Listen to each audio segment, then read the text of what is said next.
kita menyanyikan Hari Tertib Matahari. Tapi jangan lupa adik-adik yang di rumah saja tetap patuhi protokol kesehatan ya. Memakai masker, menjaga jarak, menjauhi kerumunan, dan tetap di rumah saja. Mari kita menyanyikan Hari Tertib Matahari.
Adik-adik, kalian tahu tidak? Setiap hari, kasih dan rahmat Tuhan itu tiada berkesudahan bagi kita.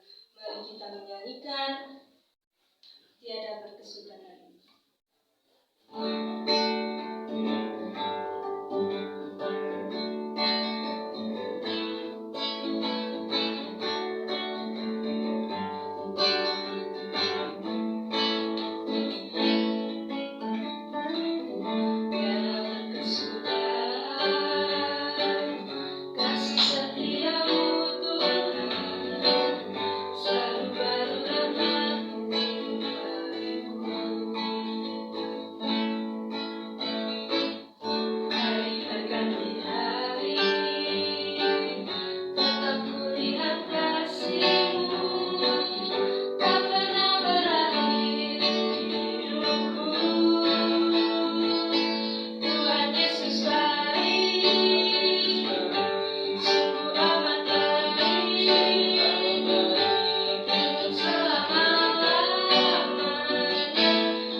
Adik-adik, kalian tahu tidak sahabat yang paling setia yang tidak akan pernah mengkhianati kita?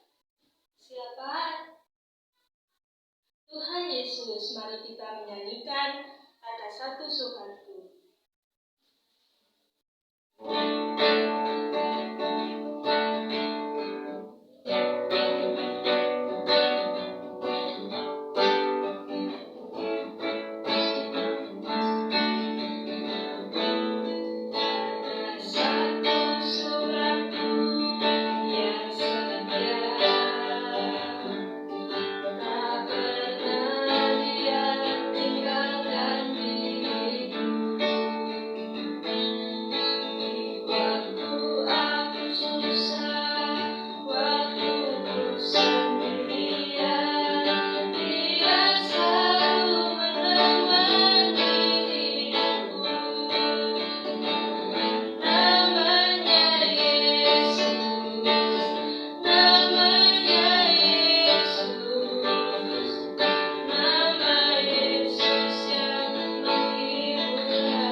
Mari kita menyanyikan Aku Ingin Dengar Cerita.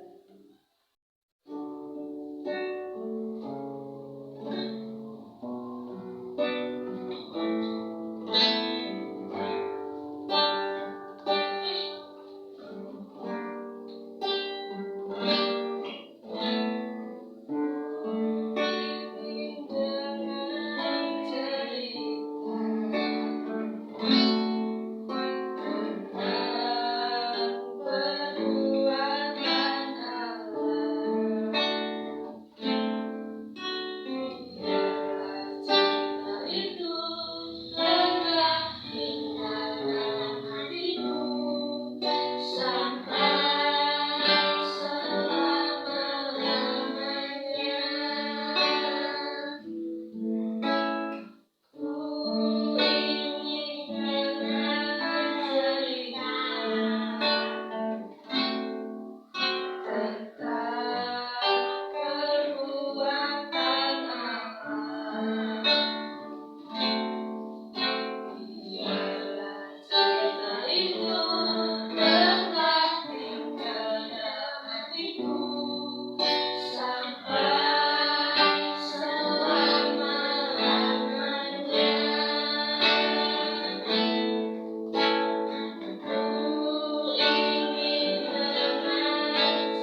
adik-adik, selamat hari Minggu. Firman kita hari ini sama Bu Erlin ya. Tapi sebelum Bu Erlin bercerita, Bu Erlin mau tanya dulu. Siapa adik-adik yang di rumah yang pernah bersedih? Ayo siapa? Kira-kira adik-adik bersedih karena apa? Oh, ada yang gak dikasih uang jajan, ada yang ditinggal pergi sama mamanya ya.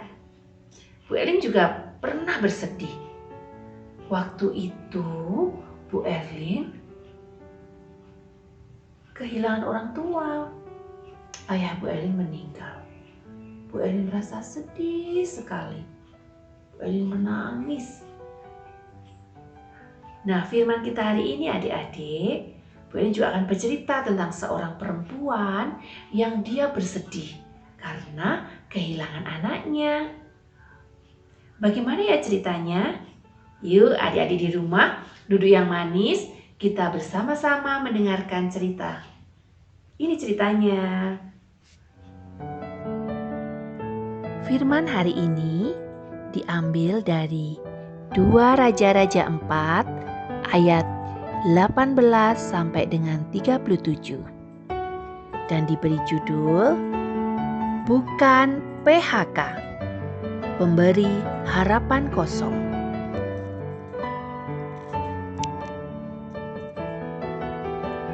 Adik-adik masih ingat tidak dengan Nabi Elisa? Nah, dia pada suatu hari pergi ke sebuah kampung bernama Sunem. Kampung ini di daerah bagian Isakar dekat Yisrael. Agaknya Nabi Elisa sering sekali melewati daerah itu. Dan setiap kali melewatinya, ia mampir di rumah seorang perempuan yang kaya dan baik hati. Hingga perempuan itu pun membuatkan sebuah kamar khusus untuk Elisa. Perempuan Sunem ini sudah sangat berkecukupan. Bahkan ketika Nabi Elisa menanyakan kebutuhannya untuk disampaikan kepada raja atau kepala tentara, perempuan itu menolaknya. Rasa-rasanya dia telah memiliki segala sesuatu. Tetapi ada satu hal yang kurang, yaitu dia belum mempunyai anak. Dalam kondisinya waktu itu, agaknya dia sudah tidak terlalu mengharapkan untuk bisa mempunyai anak. Dia bahkan tidak meminta kepada Nabi Elisa meskipun ia punya hubungan dekat dengan abdi Allah ini. Dia menyadari betul akan kesulitannya untuk mempunyai anak. Sebab suaminya sudah tua. Oleh karena itu, ketika Nabi Elisa mengatakan bahwa tahun depan ia akan mempunyai anak, perempuan ini hampir tidak bisa mempercayainya. Dan benar, perempuan ini akhirnya memiliki seorang anak laki-laki. Ketika anak itu sudah besar, ia pergi ke ladang gandum ayahnya. Lalu perempuan Sunem ini mendapatkan kabar mengejutkan. Anaknya meninggal di ladang gandum. Perempuan Sunem itu pun menangis. Apa yang terjadi? Bagaimana ini? Anakku tak bernafas lagi. Apa yang harus aku lakukan? Aku sangat bersedih. Aku akan datang kepada Nabi Elisa. Nabi Elisa, tolonglah aku. Anakku sudah mati. Perempuan Sunem pun akhirnya pergi menemui Nabi Elisa. Dan Nabi Elisa pun bertanya, "Ada apa? Apa yang terjadi? Apa yang kau katakan, Ibu?" Perempuan Sunem pun menjawab, "Ketika pergi ke ladang gandum, tiba-tiba anakku jatuh karena sakit kepala. Tak lama kemudian, ia mati. Aku sangat sedih. Apa yang harus aku lakukan? Aku tak pernah meminta seorang anak laki-laki. Namun kemudian Allah memberikan dia. Lalu mengapa sekarang anakku mati? Hai Nabi, mengapa engkau memberikan harapan kosong kepadaku? Elisa pun menjawab, Gehazi akan meletakkan tongkat ini ke atas anak itu, maka ia akan hidup. Janganlah khawatir. Tetapi perempuan Sunem ini pun kembali berkata, Tidak Nabi, aku tidak akan pulang tanpa engkau berjalan bersama denganku.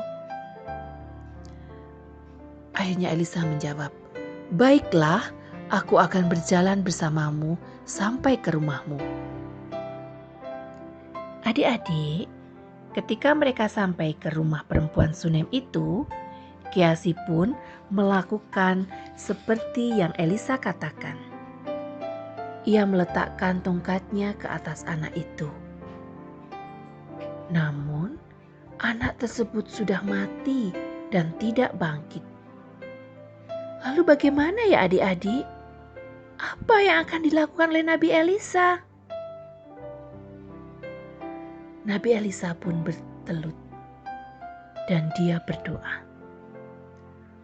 Tuhan, aku mohon kepadamu, biarlah kasih-Mu melimpah atas Ibu Sunem dan anak ini ya Tuhan. Berikanlah kehidupan kepada anak ini. Amin. Setelah Nabi Elisa berdoa kepada Tuhan, maka anak ini bersin sampai 7 kali. Ia hidup adik-adik. Tuhan mendengarkan doa yang diucapkan oleh Nabi Elisa. Walaupun tampak mustahil, namun kuasa Allah sanggup melakukannya, menghidupkan anak itu kembali. Belajar dari kisah Nabi Elisa ini, kita tahu bahwa Tuhan selalu mendengar seruan doa kita, dalam suka maupun duka. Ayo, terus jaga komunikasi kita dengan Tuhan melalui doa. Percayalah bahwa Tuhan tidak memberikan harapan yang kosong kepada kita. Pertolongannya nyata saat kita datang kepadanya. Doa adalah kunci dari mujizat yang terjadi pada perempuan Sunem itu. Dalam kondisi yang sulit dan mustahil, perempuan Sunem dan Nabi Elisa tidak kehilangan iman kepada Tuhan. Mereka percaya adik-adik bahwa Tuhan mendengar doa mereka dan Tuhan pasti menolong. Demikianlah yang terjadi. Tuhan mengabulkan doa Nabi Elisa. Seperti halnya Tuhan yang mengabulkan doa Nabi Elisa, Tuhan juga mendengar dan mengabulkan apa yang kita doakan. Saat kita dalam kesulitan, mari kita berdoa kepadanya. Karena kita percaya bahwa Ia adalah Allah yang mendengar, Allah yang ada, Allah yang selalu tepat janji. Di dalam Dia, harapan kita tidak kosong. Seperti halnya yang tertuang dalam Amsal 10 ayat 28a, yaitu harapan orang benar akan menjadi sukacita, tetapi harapan orang fasik menjadi sia-sia. Amin. Nah, itu tadi adik-adik ceritanya. Semua sudah mendengarkan ya? Ingat ya, semua yang di rumah, adik-adik yang di rumah, kita harus selalu berdoa. Ya, karena itu adalah komunikasi kita dengan Tuhan. Baik adik-adik, selamat hari Minggu.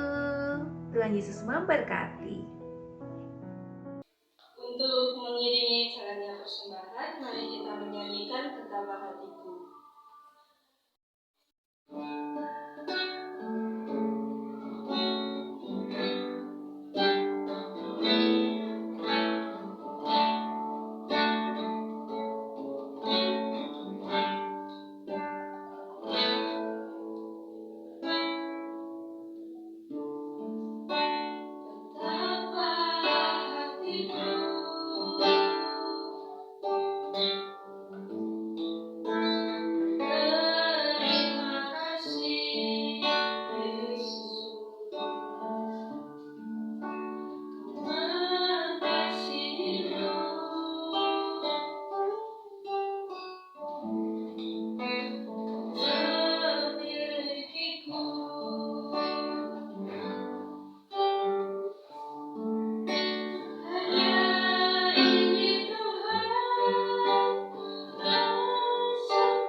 terlebih dahulu ya.